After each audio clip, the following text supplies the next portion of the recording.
4 is finally here, and by the end of this video, we're going to have some power to the lights, and the lights are going to be fully installed. So what are we going to do in this video? This video is going to be three things. First thing, we're going to install this harness from Specialty Vehicle Performance, and essentially what this will do is it'll plug in line with my marker lights and give me an output, which is going to turn into the trigger for my marker light circuit, which is going to power the backlighting on the SS5's and SS3's in the back. Second thing we're going to do is I'll walk you through how I assembled the SS5 crosslink light bar here. So there's 5 of the pods. They finally showed up. I went ahead and built them because it did take me a while to do that, but I'll walk through all the parts that I used so that you have a sense of what we'll be using to accomplish the installation of this guy on the truck. Last thing we'll do, the third thing, is wire up our ditch lights. I went ahead and already installed the ditch lights. It's literally just dropping down a bolt through the top into the bracket and have those installed, but I'll walk through the wiring and how I plan to run it, and we're going to be using this little cavity right there. So first things first, we're going to install this marker light harness, and what this will allow us to do, like I said, is plug into the marker light circuit, and we'll be able to use the signal that goes to these lights to trigger the relay, and that relay is what's going to be controlling the backlight, so that when these marker lights are on, so will the backlight be on the SS5's. And we could do that with this harness, and this harness is the plug and play thing. You could also splice into the wire if you wanted to, but this just seemed like a lot cleaner of a plan. So first thing we need to do is get the SS5 crosslink out of the way and go ahead and remove this plastic trim again, and then I'll show you where you're unplugging, plugging this guy in, and then we'll run the wire and splice that into our relay control box, and then we will focus on it wiring this guy. Once you remove that top shroud here, you are looking for the marker light harness, which is right about here. So the harness itself is in line with the passenger side third marker light for the Raptor lights. All we're going to do is just unplug that guy and plug each end into this harness, and that will give us our output that's tied into the marker light circuit, so then we can run the wire over there. I don't know how much of this wire I'm going to run, but what I might do is just bundle up what I need, or the excess right here for now, because in the future what I'll end up adding is a switch on here. That way when I go to adjust the SS5 marker light color, I could just flip the switch here instead of messing around with the marker light knob in the truck. All right, so I have my harness little interceptor from SPV installed. I just coiled up all the excess here and just ran it along top of the headlight down below, and it's tied into my trigger wire that goes into my control box. I got my multimeter here. Let's grab the marker light circuit, which I believe is this one. And when I'm hitting it, there you go. Everything's on, we're getting 12 volts, so perfect. So now that's going to become our backlight power circuit for the SS5's, and then later on down the road, the SS3's. I think for right now, I'm just going to focus on these guys and just run a single wire into there. So next thing we're going to do is get this out of the way. We're going to go ahead and turn off the marker lights there, and we're going to focus on installing the SS5 crosslink setup here. But I want to get it over here, and I want to walk you through all the individual pieces of it, because there are a lot of intricacies to building an SS5 light bar. All the pieces are picked up from Diode Dynamics, but let's walk through that in a second. But let me clean up everything here, and then we can focus on the SS5 light bar. So SS5, so I'm running 5 of these pods. You could run up to 8, I believe, but I decided to run 5 because that's what fits perfectly on the brackets from 4x4 truck LEDs. So there's a couple pieces that allow you to build kind of a modular light bar here. First, the obvious one is these end pieces. So there are universal brackets that Diode Dynamics sells that will allow you to basically give you legs for whatever light bar that you build with the SS5's. Now attached to there, it's these little pivot joints. So these end mounts are what allow you to make really precise adjustments on your light bar to make sure whatever application you're using it in, it fits. These can be installed directly to the side light, but by adding this little pivot joint here, it gives you a lot more flexibility and really helps you get that light bar spot on with where you want it on the truck. So you buy these separate, you buy the little pivot joint separate. These will come in a kit, as will these. So you only need one of these kits each for any light bar that you're building. Then in between each light pod, you have the crosslink brackets. So each bracket connects one SS5 to the next SS5 with 2 hex head bolts. This is the part that takes the longest. It takes long because you need tiny hands to get the screws in the little holes there, but also you have these adjustments on top. So if you see these little notches on the bracket itself, and then there's arrows on the pod. So depending on what notch the arrow on the pod is pointing at on the bracket, that will allow you to adjust the curvature of the light bar. So you don't just need to run a straight light bar. You can add some angle to it, and that's what I did. So you can see the first 3 in the middle are completely linear with each other, and then when it goes to the outside, it angles just a little bit. The easiest way to keep things flat and linear is basically build these on their back. So when you, without the wire harness installed, lay them on their back as you're tightening these, and it'll keep these 3 or however many you want flat, perfectly flat on a table or whatnot. Then we finish off the other end again with a universal bracket with that pivot mount joint. On the back side, oh, this thing's heavy. On the back side, I have 1, 2, 3 splitters.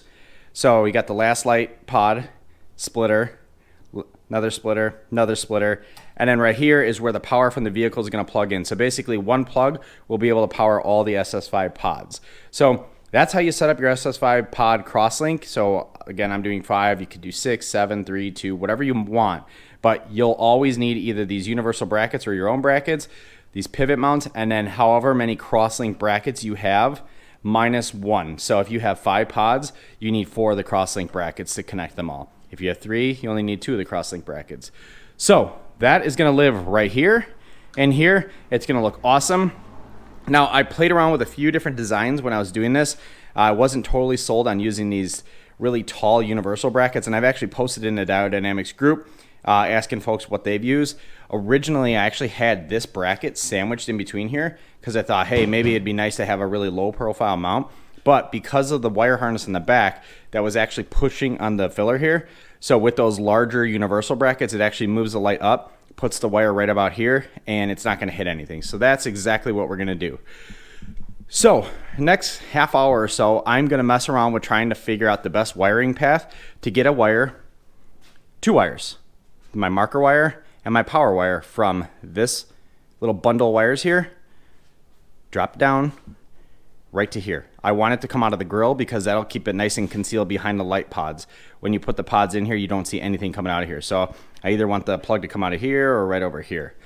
So I'm gonna mess around with that, and next time you see this, we should have power to the light bar, and I'll show you the wiring route that I use. But let's dig in. All right, so just a quick update. I got the harness exactly where I want it. Now I run the wire this way, it drops down below the headlight, and then it pulls up behind the headlight after popping up through the fender wheel well. So it pops up right next to the windshield washer fluid, right on the back side of it. Then I pass it through this hole, and the wire comes up right about here. So it's gonna lay right in the front of my battery tray, and it's gonna plug into the marker light and the power light of the relay 2. So basically these 2 plugs is what they're gonna plug into.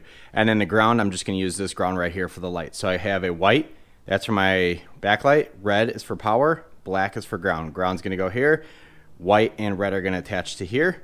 And then all we gotta do then is attach our SS5 crosslink bipod light bar thing. Then once we get everything where we want it, then I'm gonna go back underneath and zip tie everything up. But again, you gotta go this way. You can't go straight through the grill because there are active shutters in there. If you go this way, you actually can squeeze through some of the trim panels and then just use a piece of rigid wire. I don't know what happened to my fish tape. But I've been using rigid wire, just kind of poke myself through and kind of get everything fished in through everything. Helps if you pre-make your harness and then just trim it to size once you get it to your relay control box. That way you know you have enough, but you're also not pulling things out and pushing it back in. Yes, it is a new day. I did run out of daylight and the mosquitoes were absolutely eating me alive last night. So I went ahead and finished up what I could last night, and then I saved the rest for today, obviously. So let's recap on the SS5 crosslink install. You can see I obviously have it installed. It is bolted to the 4x4 truck LED brackets. It's looking good. Everything's wired up on the back end. Again, it's a bunch of those splitters that's tied into the harness. When I ran this harness, I basically used the fish tape to push the wire this way. There's a little bit of a plastic flap on the back side of the grill. You got to run the wire down just a smidge, and then it could come back up behind the windshield washer fluid.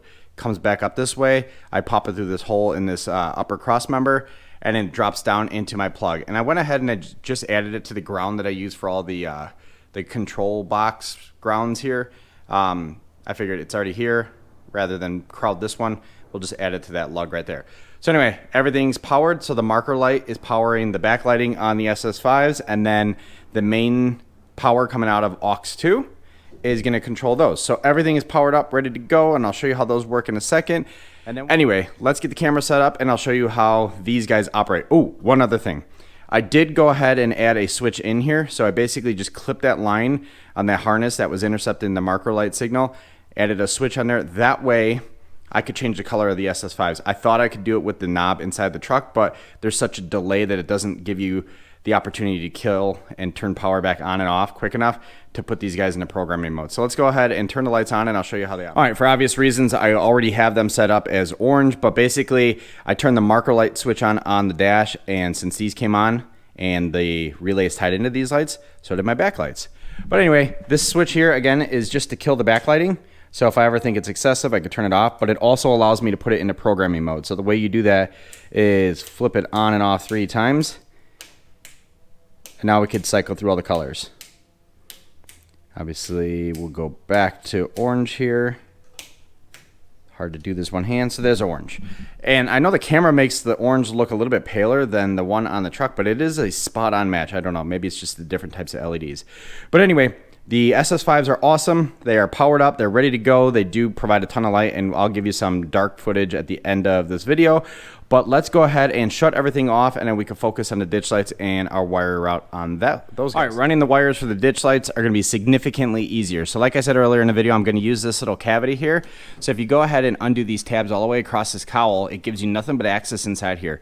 So what I'm going to do is run a wire from this light all the way over to there, and then from there, splice them together, drop it down into my control panel. So let's go ahead and run that wiring, and I'll show you all the final connections, and then we should be in business with the ditch pods. All right, we got our wire run, and I'm about to make the final connections to the control box. So I have our SS3 pods here. We got our wire that tucks down. I'm going to try to keep this as close to the seam as possible. This little rubber piece was mangled when I bought the truck, so it wasn't always like this, and it's not like this because I have all the wire and the bracket here. It just looks like crap. So I might end up replacing this piece of the cowl since it's all one piece. But the wire comes down right through here. You got to be mindful of the hinge here, so make sure that you're not going to pinch it. Then it pops right into that channel, travels all the way across the engine bay. Then I splice it into the same wire from this light, so everything tees right here. And then that wire is going to shoot down right here. And right now I'm in the process of making final connections, so I could plug it into number 3, which is right here. Then I'm just going to use this ground for that, since all the wires are going to come up this way, and this one's not as crowded. All right, anyway, wiring of the SS3 ditch lights are done, so I connected everything to this light. The wire comes across the engine bay through that little channel there, tees into the second light on the passenger side right here. That wire drops down, connects into my harness on channel number 3. I just put the ground right here. It's nice and discreet out of the way, and everything works. I already have the truck on, so let's go ahead and flip the switch. So we'll hit switch 3, and you can see pods are on. You can see it reflecting off the hood. So we'll flip that off and on, off, on. So everything's working perfectly fine. Last thing you should do before you shut the hood is just check for clearance. Make sure everything's tucked up and out of the way, so it's not going to get pinched when you close the hood by this hinge here on both sides. Also, make sure you got all your tools out of the way. When you do a lot of these projects, I'm not immune to this. I tend to leave a lot of tools right here, and one time on my last truck, I shut the hood and crushed the tool here and damaged the cowl. But make sure you're mindful of where all your tools are at. Make sure everything's out of the engine bay before you shut everything up. But that is how you wire your ditch lights and the SS5s. Everything is mounted and installed. And what we'll do is we'll finish up this video with some nighttime footage on my light testing road. But that is the installation. So let's go ahead and get to that dark road, and we'll see what the light coverage looks like on here. All right, we are on our dark road, and we're going to take a look at some of the lighting patterns here. So first, let's take a look at the headlights just for a frame of reference. So the headlights are pretty good. Good color, good coverage, and good throw, so that you are able to see a good considerable distance here. And with the Raptors, these are the headlights that turn with the steering wheel, so when you are on turns, there's really not a lot of blind areas. So for an additional frame of reference, here's our brights. Really not crazy good, but we don't use the brights too often. I just leave it on auto mode. So first and foremost, let's take a look at the ditch lights. So those are the ditch lights, and I have them aimed about as far off to the side as possible without them looking too goofy. But like I said, their intent is to light up the ditches, and they do a very good job at that. So all the roads I drive on up in northern Michigan, they're tons of deer, and deer like to hang out on the side of the roads. So really, we call these my deer lights. So these are washing the side of the road, and you could see that driving pattern, that nice rectangle coverage area, does provide a ton of coverage, or a ton of nice even coverage on the ditches, so long as you aim them the right way. So let's turn those off. Now let's take a look at the SS5 light bar. Tons and tons of light. And actually, when I first wired up everything, I was really considering about getting rid of the SS3 ditch lights because I just felt like when you turn them on, you really don't need them because the SS5s are covering a ton of area. So here's the ditch lights. Here's the SS5s. Let's turn the ditch lights off. You can't really tell a difference when the ditch lights are on or off. So honestly, I'm still on the fence about whether I keep them or not, but these are providing a ton of coverage and they are throwing light way down that road. And again, I use these for when we're driving on back roads up in Michigan on the way up to our lake house.